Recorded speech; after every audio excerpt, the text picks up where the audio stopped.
Hola, bienvenidos nuevamente. Esta vez tenemos un tema muy interesante, cortito, pero que retoma la mayor parte de los temas que hemos venido estudiando dentro de Diego y Natur. Este tema habla sobre cómo recuperar mis emulsiones, sobre todo cuando esas emulsiones están inestables o están rotas. ¿Me acompañas? Pues bien, ya hemos hablado sobre algunos temas. En este punto es muy importante que recapitules algunos de los videos que tenemos dentro del canal en la serie Paso a Pasito, donde revisamos cuáles son los instrumentos para realizar una emulsión, tipos de emulsiones, emulsionantes, HLB, la importancia del pH, de los quelantes, de los sistemas, de los tipos de emulsionantes y coemulsionantes, y también de cuáles son las recomendaciones al momento de añadir un activo a tu emulsión. Todo esto lo vas a retomar aquí. Es importante porque lleva a que cuando tenemos un problema sepamos identificar cuál es la causa y después de eso podamos incidir para tratar de solucionarlo. Y ese es el caso de una emulsión rota. Una emulsión, como ya vimos, es un sistema que de manera inicial no se favorece termodinámicamente, porque este sistema tiende a ser inestable, ya que son dos fuerzas que se van a aplicar sobre diferentes líquidos que no son miscibles. Y eso es muy importante, se tiene que aplicar energía en forma de calor, agitación, para que esto pueda ocurrir. Por lo tanto, este sistema realmente tiende a ser inestable, o sea, a salirse del sistema, a salirse una parte del sistema y a no permanecer junto. Y somos nosotros, a través del diseño de los emulsionantes de la agitación, que proveemos la estabilidad a esto. Y parte de la formulación o parte de la forma o lo que trabaja un formulador es en lograr que un sistema se presente estable y seguro ante el consumidor o ante nuestro público o al cliente. Entonces, la estabilidad es muy importante dentro de una emulsión que tiene que ver con que se respeten las propiedades que tiene un sistema de manera continua y se asegure el mayor tiempo posible. Hemos de recordar aquí que las emulsiones por lo general pueden estar estables en cuestión de cosmética natural y cosmética casera, pueden ser estables 3 meses, 6 meses, un año, y en emulsiones que son continuas, profesionales o que ya están con diferentes activos sintéticos pueden durar de 2, pero no más de 5 años dentro de Anaquel. Entonces, sí es común que nosotros estemos evaluando la estabilidad porque es una de nuestras funciones principales cuando somos formuladores en el área de la cosmética. Y para esto es importante estudiar cuáles son los 3 tipos de estabilidad que tenemos que asegurar dentro de un cosmético. Y estos son la microbiológica, la química y la física.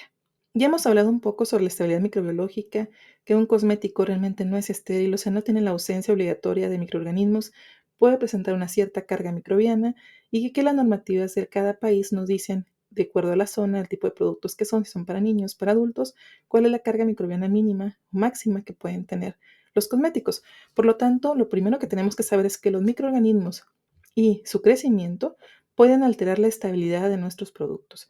Pueden cambiar el color, pueden cambiar el olor y pueden cambiar la estabilidad, porque pueden modificar directa o indirectamente el pH en el que se encuentra un producto.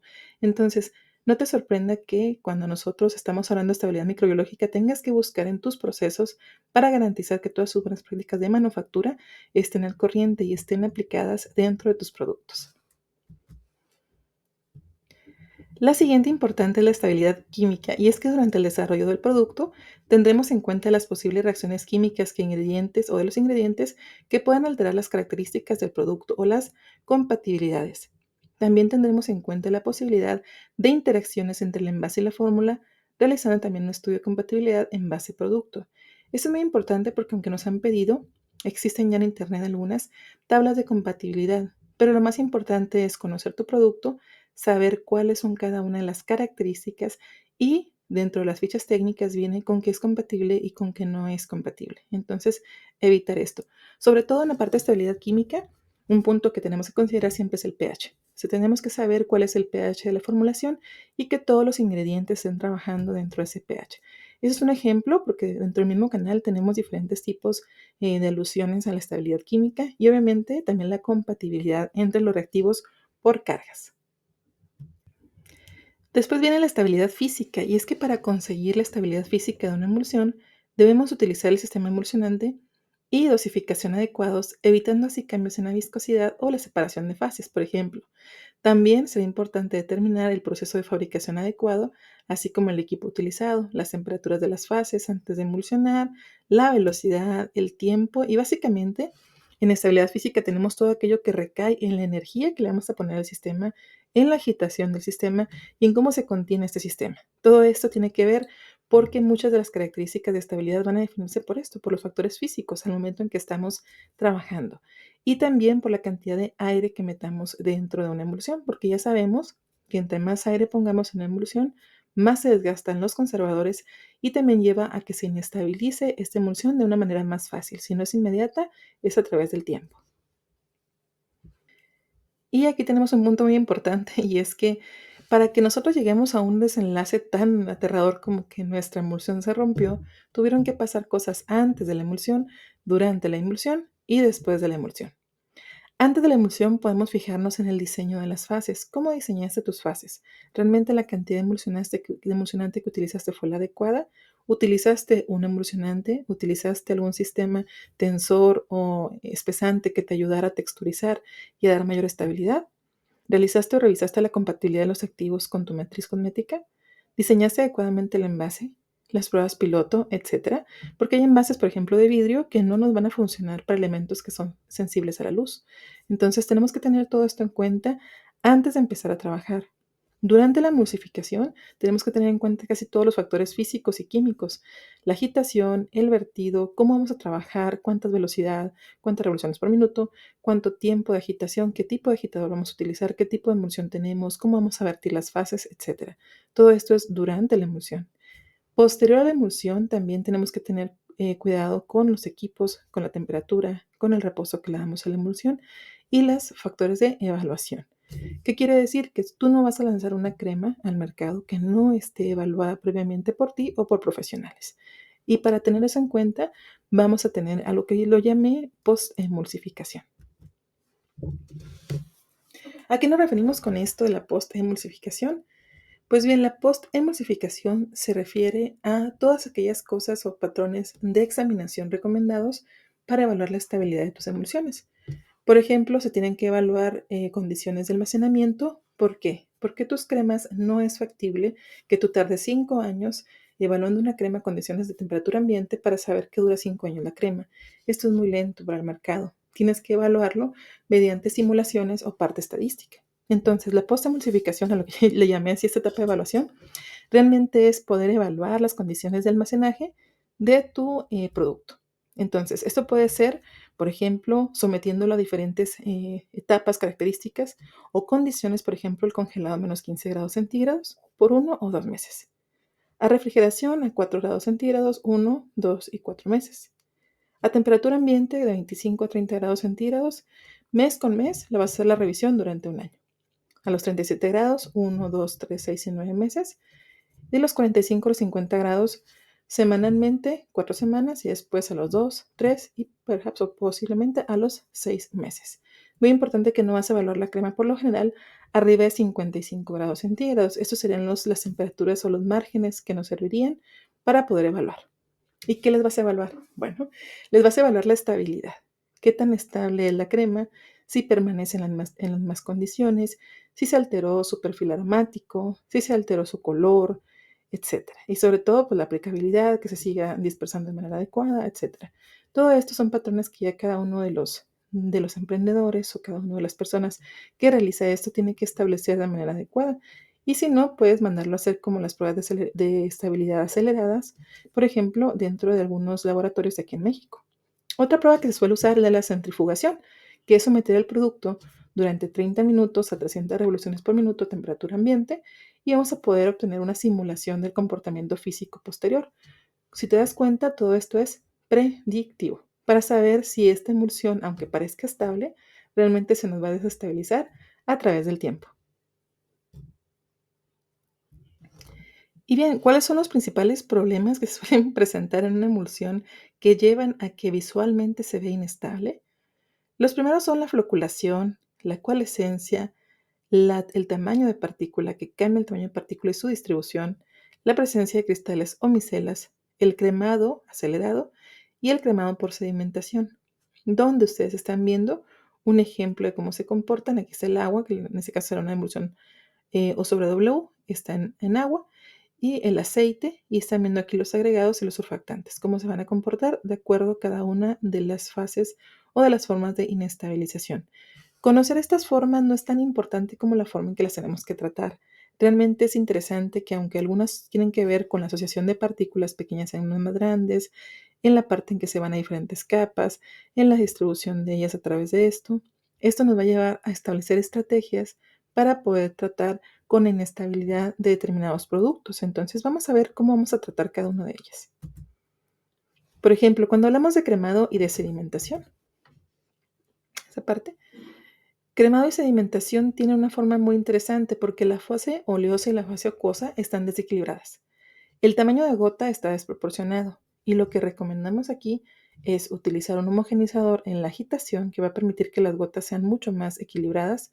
La falta de convulsionante y por lo tanto recomendamos agregar un convulsionante. En este caso vamos a ver una técnica final que es el refundido o estabilizantes de la fase continua. Esto es muy importante porque si no tenemos ese sistema de estabilizantes va a seguir ocurriendo el cremado y la sedimentación. El siguiente es la floculación. Se crean flóculos o agregados y se pueden incrementar y se puede hacer mediante la incrementación de un emulsificante o añadir un emulsificante con un HLB más alto. Esto va a depender mucho del tipo de diseño de crema que tengas. Entonces la floculación por lo general se trata con modificación directa del emulsificante. La siguiente es la separación de fases. Esas emulsiones tienes que tener presente algo, las tienes que realizar nuevamente. Se debe a una falta de emulsificante porque le faltó a un desbalance del pH, a una interacción de cargas fuertes, por ejemplo, cuando tú tienes un emulsificante aniónico y uno catiónico, incorrecto uso de emulsificante, etcétera, etcétera. Este tipo de fallo en el diseño, aunque lo podemos remediar de manera temporal, requiere que vuelvas a rediseñar tu proceso. Y si es un proceso ya profesional, no puedes refundir, porque el momento en que refundes vas a terminar con tus activos. Entonces, muchos activos que son sensibles al calor, pues se van a perder. Entonces, es un hecho que como tú lo diseñaste, no va a funcionar el cosmético que ha sido refundido. Pero para no perder una gran cantidad de crema que tienes, pues puedes hacer estos tipos de procesos. Entonces, vamos a ver cómo hacerle. Y cabe aclarar cómo recuperar una crema cuando esta está rota. Es para uso casero y solamente queremos recuperarla para fines de poderla utilizar y que no se desperdicie, que no se vaya al caño nuestro producto. Sin embargo, tú ya sabes que realmente es volver al diseño, volver a empezar y volver a hacerlo en cantidades pequeñitas para que no te avientes haciendo una fórmula X que viste en internet en 5 litros, que después fracase y luego no sepas qué hacer. Entonces, considera lo siguiente, esto es para cremas caseras y es para realizarlo cuando ya no te queda de otra y cuando tienes que realmente recuperar lo que tienes en las manos. Para esto vamos a utilizar diferentes estrategias. Esta que ven aquí es una emulsión a la izquierda, son emulsiones rotas, así se verían. Tú ves la emulsión y cuando tú la pasas por la mano, cuando tú la dispersas en la mano, esta se separa el aceite, se ven gotitas de aceite que están separados y no se ve integrada como una fase homogénea. Entonces te puede pasar de inmediato cuando lo estás haciendo y no cuaja la crema, o puede pasar a los 3 meses, a los 6 meses. Entonces, entre más tiempo pasa, es más probable que sea por diferentes razones. Puede ser por carga microbiana y por otras cosas. Si ya es una crema que después de 3 meses te está dando este problema, ya no la recuperes. Esa crema ya deséchala, porque posiblemente ya es por microorganismos y por otras situaciones como un cambio exacerbado de pH. Y por eso, lo primero que tienes que hacer cuando eso te pasa es medir el pH. Mide el pH y verifica que este no esté muy loco, que no sea un pH que se sale completamente de los rangos que tú lo esperabas. Si es así, posiblemente tuviste una incompatibilidad, un exceso de electrolitos o alguno de los reactivos que estés utilizando ya no está en buen estado. Entonces parte por ahí. Mide el pH. Número 2. Una vez que tengas tu emulsión así, revisa que no sea un emulsionante muy lento. Por ejemplo, los BTMS suelen requerir un tiempo muy alto para que puedan cremar. Algunos de ellos en ciertas situaciones tardan mucho tiempo en emulsionar. Entonces solamente hay que darle un poquito más de tiempo. Pero hay unos emulsionantes que pasan 25 minutos batiendo y que ya no se pueden reemulsificar porque realmente hay una incompatibilidad dentro de la matriz de esto. Te puede pasar con algunos sorbitoles, te puede pasar con la goma Santana que llega a tener carga negativa, te pueden pasar por diferentes cosas. Entonces, siempre revisa el diseño. Revisa el diseño para que no sea un error grave de diseño y aunque tú sigues haciendo diferentes formas de tratar de recuperar la emulsión, pues no puedes hacerlo. Siguiente, ¿cómo le vamos a hacer una vez que ya tenemos la crema así? Pues bueno, la primera estrategia que les voy a sugerir es que usen almidón y pueden usar un almidón tipo maicena, tapioca, etc. Los almidones nos pueden funcionar como texturizantes y también para absorber el exceso de humedad o de grasa que esté en el sistema. ayudándonos a reintegrar todo. Intenta con 1, 2 o 3% del peso de tu muestra para agregarlo como almidón. Puedes agregar, por ejemplo, si son 100 gramos, agregas 1 a 3 gramos de almidón y ve batiendo. Cuando tú lo vas agregando, esta emulsión se va a volver a hacer un poquito más espesa. Ten en cuenta que si es una emulsión muy delgada, se va a hacer mucho más espesa. Entonces los almidones te pueden ayudar a recuperarlo. ¿Por cuánto tiempo pueden funcionar? Meses incluso los almidones para recuperar esa formulación. Pero ojo que ese diseño no es suficiente para que tú lo vendas así, que tendrías que rediseñarlo desde el comienzo.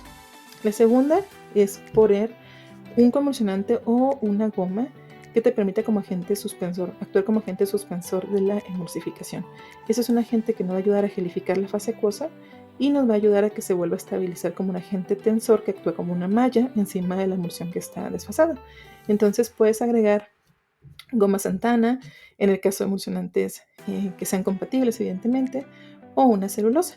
Y puedes agregar un punto 1 a un punto 5 disolviéndolos en glicerina y fase acuosa y agregarlos sobre la emulsión y rebatir. Eso es algo que tú puedes hacer. Entonces, te puede funcionar o no te puede funcionar dependiendo del sistema, pero lo puedes intentar. El siguiente es usar un emulsionante líquido.